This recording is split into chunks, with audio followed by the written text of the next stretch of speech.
उत्तराखंड के 24वें राज्य स्थापना दिवस के अवसर पर भराड़ीसैंण यानी गैरसैंण में आयोजित कार्यक्रम में राज्य के मुख्यमंत्री पुष्कर सिंह धामी ने प्रतिभाग किया और कार्यक्रम को संबोधित किया। भराड़ीसैंण में आयोजित कार्यक्रम में मुख्यमंत्री पुष्कर सिंह धामी ने कहा कि 23 साल में राज्य ने कई उपलब्धियां हासिल की हैं। हम देश का सबसे सख्त नकल विरोधी कानून लेकर आए हैं। धामी ने कहा कि महिलाओं को नौकरी मिले, इसके लिए कानून बनाया। समान नागरिक संहिता के लिए कमेटी का गठन किया है। जल्द ही इसका ड्राफ्ट मिलते ही इसे लागू कर दिया जाएगा।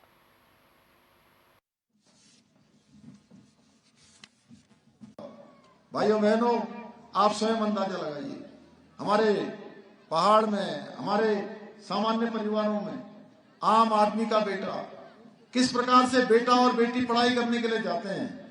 यह हमसे किसी से छिपा हुआ नहीं है कि अपने घर से थोड़े से संसाधनों में, कोई छोटी खेती से, कोई छोटे गाय को पालकर, भैंस को पालकर, घी, दूध और इस प्रकार का छोटा छोटा पूंजी जुटाकर, कोई सब्जी बेचकर, कोई अनाज बेचकर अपने बच्चों को पढ़ने के लिए भेजते थे। उसके बाद जब परीक्षा का रिजल्ट आता था, उनका नाम नहीं आता था भाइयों, आप सबको मालूम है। और हम पहली बार इन 23 सालों में प्रदेश के अंदर पूरे देश का सबसे सख्त नकल का कानून, सबसे सख्त नकल का अध्यादेश लेकर आए भाइयों बहनों। उसके कारण से आज जितने भी हमारे भाई बहन परीक्षाओं में बैठ रहे हैं, परीक्षाओं में वो एक में पास नहीं हो रहे, बल्कि जो एक में पास हो रहे हैं, एक में जिनका नंबर आ रहा है, उनका दूसरे में भी आ रहा है, उनका तीसरे में भी आ रहा है, चौथे में भी आ रहा है। मुझे खुशी होती है जब उनके माता पिता मिलते हैं और वो कहते हैं कि आपकी सरकार ये नकल का अध्यादेश जब से लेकर आई है, हमारे बच्चों को भी उत्तीर्ण होने का अवसर मिल रहा है। भाइयों बहनों, अभी मैं मुंबई गया था। मुंबई के हमारे सभी उत्तराखंड के प्रवासी भाई बहनों ने वहां पर एक अलग से इस पर एक फिल्म बनाई थी, छोटी सी। एक उन्होंने नाट्य रूपांतरण मंच पर करा और आज केवल प्रदेश के अंदर ही नहीं, हमारे राज्य के, हमारे देश के दूसरे राज्यों में भी हमारे इस नकल अध्यादेश की चर्चा होती है। तो निश्चित रूप से मैं इसका श्रेय भी आप सबको देना चाहता हूं। इसी प्रकार से प्रदेश के अंदर सबसे सख्त धर्मांतरण का कानून भी हमने लागू किया है। मातृशक्ति के हित में हमारी माताएं बहनें किन कठिन परिस्थितियों में राज्य के अंदर काम करती हैं, राज्य के बनाने में उनका कितना बड़ा योगदान है, कौन भूल सकता है। इसलिए हमने तय किया कि हम राज्य की हमारी माताओं बहनों के लिए सरकारी सभी नौकरियों में 30% का आरक्षण हो, उसके लिए हमने विधानसभा में विधेयक बनाया है। इसी प्रकार से समान नागरिक संहिता, देश के अंदर बड़ी मांग रही है लंबे समय से कि देश में समान नागरिक संहिता का कानून होना चाहिए। हमने सरकार के गठन होते ही सबसे पहले अगर कोई काम किया तो समान नागरिक संहिता का कानून बनाने के लिए उस कमेटी का गठन किया। उस कमेटी ने पूरे प्रदेश के अंदर भ्रमण कर लिया है। देश के अंदर भी लॉ कमीशन से लेकर अनेक विद्वानों की राय ले ली है। जल्दी ही हमको उस कमेटी का ड्राफ्ट मिलने वाला है।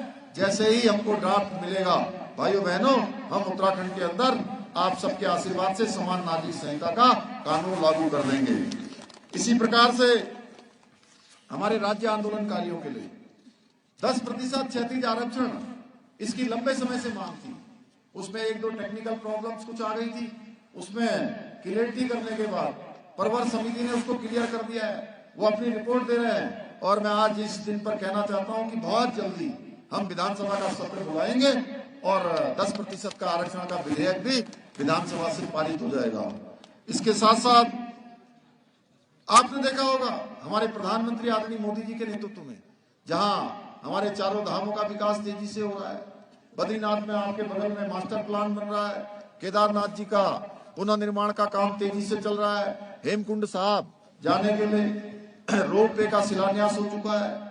इसी प्रकार से केदारनाथ जाने के लिए रोप वे का शिलान्यास हो गया और बहुत जल्द आप सबके बीच में अगले 1-8 साल के अंदर आप सब लोग यही कर्णप्रयाग से ऋषिकेश, जो एक सपना जैसा होता था, रेल का निर्माण कार्य तेजी से हो रहा है। रेल लाइन का काम चल रहा है और रेल यहां तक पहुंचेगी।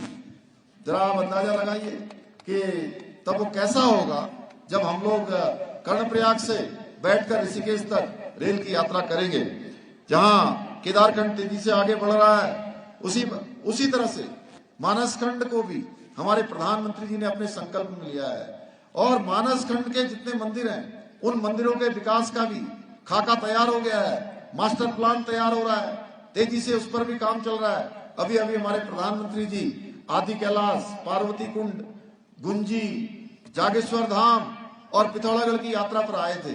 निश्चित रूप से ये हमारी जो यात्रा केदारखंड से चलती है वो मानसखंड तक चलेगी और यहाँ के जो सड़क मार्ग हैं उन सड़क मार्गों में हमारे चाहे ऋषिकेश, कर्णप्रयाग, सिमली से जाने वाला मार्ग हो या चौखटिया होकर जाने वाला मार्ग हो या हमारे अभी धन सिंह जी कह रहे थे सालदे से जाने वाला मार्ग हो, उन सभी मार्गों के चौड़ीकरण का हम मास्टर प्लान बना रहे हैं। आने वाले समय में कनेक्टिविटी आसान होगी। लोग जो चार धाम यात्रा में आएंगे उधर भी जाएंगे, जो उधर आएंगे वो इधर भी आएंगे। पूरे प्रदेश के अंदर साल भर यहाँ यात्रियों का आना जाना रहेगा।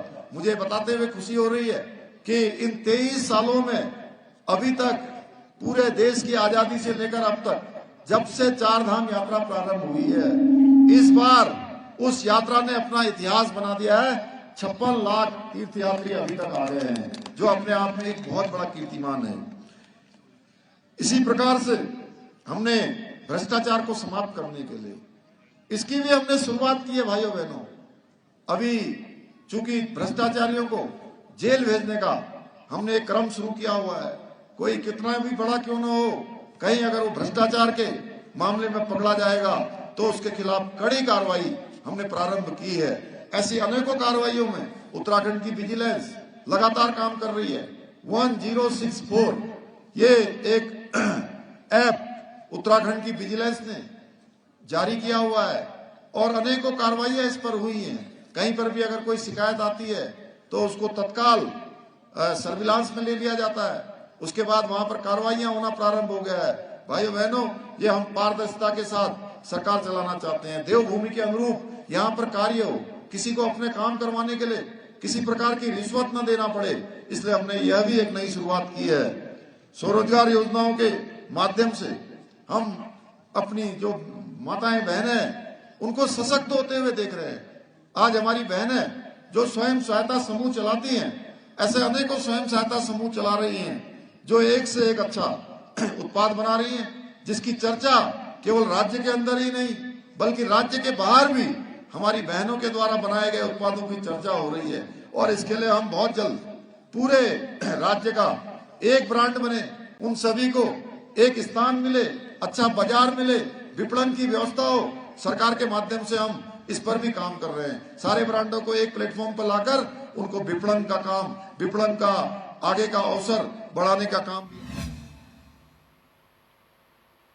और हमारे संवाददाता रोहित विक्रम सिंह हमारे साथ लाइव जुड़ चुके हैं। रोहित, आज का मौका बहुत बड़ा है इस प्रदेश के लिए, राज्य स्थापना दिवस है। ऐसे में भराड़ीसैंण में जो कार्यक्रम आयोजित किया गया, पहले तो क्या कुछ कार्यक्रम वहां पर हुए और मुख्यमंत्री ने अपने संबोधन में जनता से क्या कुछ कहा है?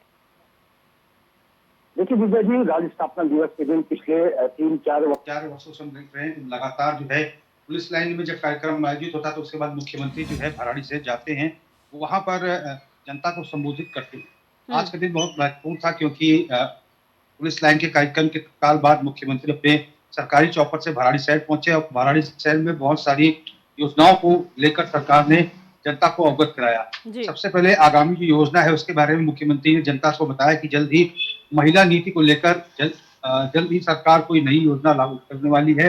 और इसके साथ ही मुख्यमंत्री सामूहिक कन्या योजना सरकार ला रही है, जिसमें सामूहिक रूप से सभी प्रदेश की कन्याओं का विवाह किया जाएगा। बाल श्रम उन्मूलन कानून पर सरकार काम कर रही है।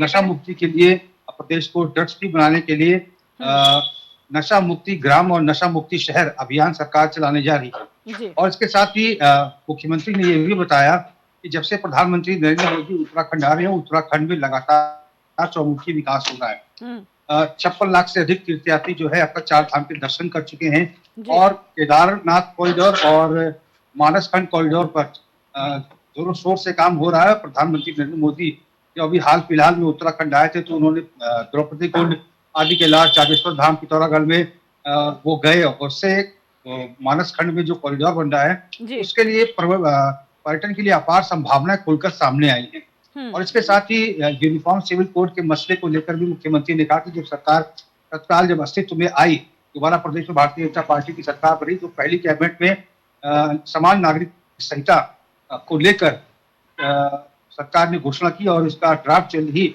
जो कमेटी बनाई गई है समान नागरिक संहिता का जो अध्ययन कर रही है, तो जल्द ही सरकार इसका ड्राफ्ट सरकार को सौंप देगी और जल्द ही ये कानून में आ जाएगा। जबरन धर्मांतरण के मसले पर भी मुख्यमंत्री ने कहा कि पहले सरकार इस पर बहुत ही ठोस निर्णय ले चुकी थी, लेकिन अब इसको लेकर सरकार ने बहुत कड़ी कार्रवाई शुरू कर दी है। अब जबरन धर्मांतरण पर रोक सरकार लगाने पर सार्थक साबित हुई है।